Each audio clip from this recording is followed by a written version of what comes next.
Hello there! Today we're going to learn how the Russian state was born, who ruled it, surrounded by bloody prosecutions, wild massacres and power seizures. Intrigued? Let's go! The start of the great and absolutely hectic transmigration of peoples from continent to continent. And while the wise guys were heading south to enjoy the views of the Riviera and drink some coconut cocktails, a bunch of guys called the Slavs settled on the territory of what we know as present-day Ukraine. They later gave birth to the shiny and glorious Russian state. It was pretty tough for Slavic tribes to live separately. Agricultural skills were poor and crops were low, and it was hard for small tribes to defend against the enemies. So, BAM! They started merging. They grew bigger and bigger and bigger and bigger. When the giant Slavic tribe was about to explode, the rulers decided, okay, we need a state. What do you need to build a state? A. Money. B. Power. C. Loyal people. D. Hairy Nordic men. Wait, what? Ta-da! The theory is the Slavs were like, I'm a Slav, I don't want to do anything, I wanna...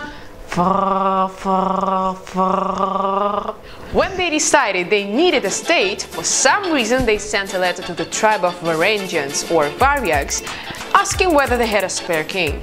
Fortunately, there was one. Rurik was his name, and in year 862 he arrived and established a centralized state, Rus.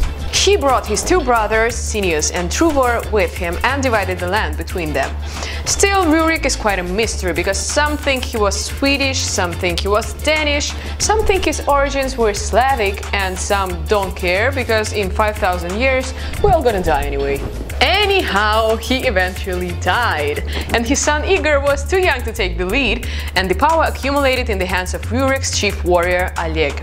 Oleg was a pretty skilled ruler, and Byzantium was so sick and tired of that bearded guy that they entered into a treaty that allowed the Slavs to stay in Constantinople for 1 month at the expense of Constantinople residents.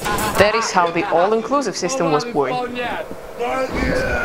Interestingly, Oleg was foretold he'd better stay away from his horse. He ordered that the horse be killed immediately and remembered about the silly prediction only 4 years later, when his vehicle had been long dead already.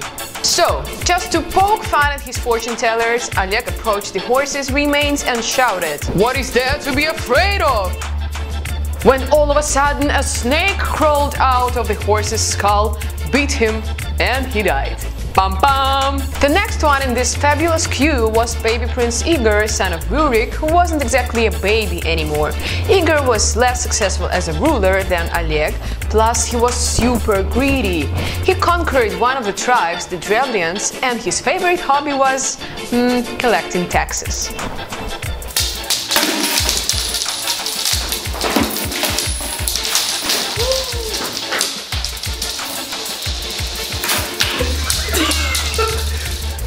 He collected and collected.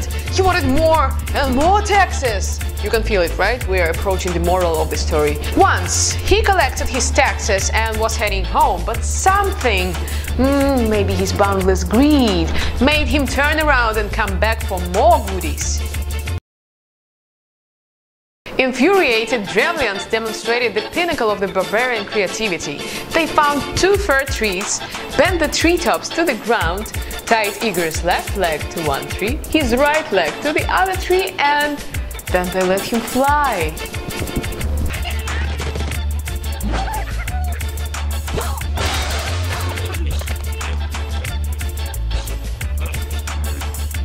Wondering what happened next? Are there any other crazy stories in Russian history?